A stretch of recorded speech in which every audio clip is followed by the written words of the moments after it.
Praise the lord. కీర్తనలు 106వ అధ్యాయము.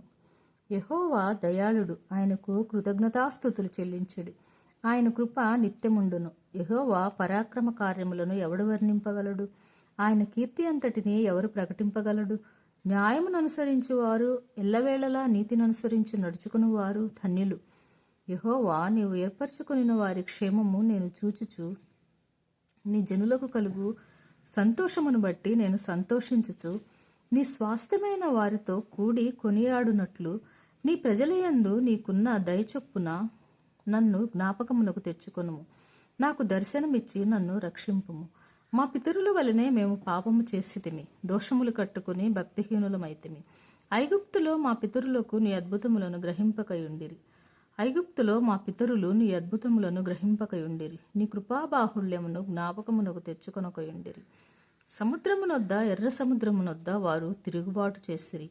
ఆయనను తన మహాపరాక్రమమును ప్రసిద్ధి చేయుటకై ఆయన తన నామమును బట్టి వారిని రక్షించెను. ఆయన ఎర్ర సముద్రమును గద్దింపగా అది ఆరిపోయెను.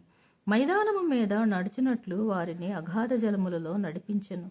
వారి పగవారి చేతిలో నుండి వారిని రక్షించెను. శత్రువుల చేతిలో నుండి వారిని విమోచించెను. నీళ్లు వారి శత్రువులను ముంచివేసెను. వారిలో ఒకడైనను మిగిలియుండలేదు. అప్పుడు వారు ఆయన మాటలు నమ్మిరి, ఆయన కీర్తి గానం చేసిరి. అయినను వారు ఆయన కార్యములను వెంటనే మరిచిపోయిరి. ఆయన ఆలోచన కొరకు కనిపెట్టుకొనకపోయిరి. అరణ్యములో వారు బహుగా ఆశించిరి. ఎడారిలో దేవుని శోధించిరి. వారు కోరినది ఆయన వారికిచ్చెను. అయినను వారి ప్రాణమునకు ఆయన క్షీణత కలుగజేసెను. వారు తమ దండుపాళెములో మోషే యందును, యెహోవాకు ప్రతిష్ఠితుడైన అహరోను అందును అసూయపడిరి. భూమి నెరవిడిచి దాతానును మింగెను. అది అభిరాము గుంపును కప్పివేసెను. వారి సంఘములో అగ్ని రగిలెను. దాని మంట భక్తిహీనులను కాల్చివేసెను. హోరేబులో వారు దూడను చేయించుకొనిరి. పోతపోసిన విగ్రహమునకు నమస్కారము చేసిరి. తమ మహిమాస్పదమును గడ్డిమేయు ఎద్దు రూపమునకు మార్చిరి. ఐగుప్తులో గొప్ప కార్యములను, హాము దేశములో ఆశ్చర్య కార్యములను, ఎర్ర సముద్రము వద్ద భయము పుట్టించు క్రియలను చేసిన తమ రక్షకుడైన దేవుని మరిచిపోయిరి. అప్పుడు ఆయన, నేను వారిని నశింపజేసేదనెను. అయితే ఆయన వారిని నశింపచేయకుండునట్లు ఆయన కోపము చల్లార్చుటకై ఆయన ఏర్పరచుకొనిన మోషే ఆయన సన్నిధిని నిలిచి అడ్డుపడెను.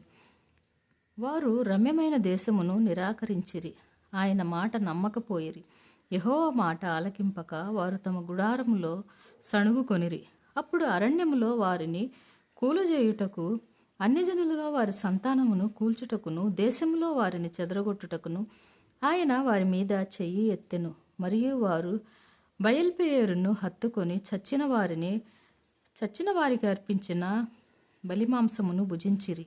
వారు తమ క్రియల చేత ఆయనకు కోపము పుట్టింపగా వారిలో తెగులు రేగెను.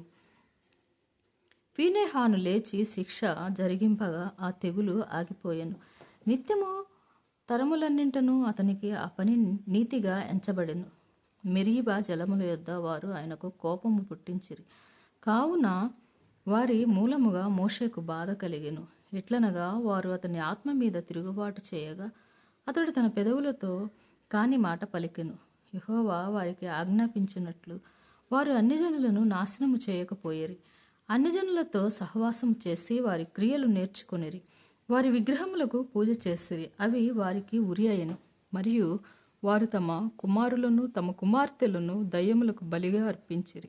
నిరపరాధ రక్తము అనగా తమ కుమారుల రక్తము, తమ కుమార్తెల రక్తము ఒలికించిరి. కానాను దేశపు వారి బొమ్మలకు వారిని బలిగా అర్పించిరి. ఆ రక్తము వలన దేశము అపవిత్రమాయెను. తమ క్రియల వలన వారు అపవిత్రులైరి. తమ నడవడిలో వ్యభిచరించిన వారైరి. కావున యెహోవా కోపము ఆయన ప్రజల మీద రగులుకొనెను. ఆయన తన స్వాస్థ్యమందు అసహ్యపడెను. ఆయన వారిని అన్యజనుల చేతికి అప్పగించెను. వారి పగవారు వారిని ఏలుచుండిరి. వారి శత్రువులు వారిని బాధపెట్టిరి. వారు శత్రువుల చేతి కింద అణచబడిరి. అనేక పర్యాయములు ఆయన వారిని విడిపించెను. అయినను వారు తమ ఆలోచనను అనుసరించి తిరుగుబాటు చేయుచు వచ్చిరి. తమ దోషము చేత హీనదశ నొందిరి. అయినను వారి రోదనము తనకు వినబడగా వారికి కలిగిన శ్రమను ఆయన చూచెను. వారిని తలంచుకొని ఆయన తన నిబంధనను జ్ఞాపకము చేసుకొనెను. తన కృపాబాహుళ్యమును బట్టి వారిని కరుణించెను. వారిని చెరగొనిపోయిన వారికందరికీ వారి ఎడల కనికరము పుట్టించెను.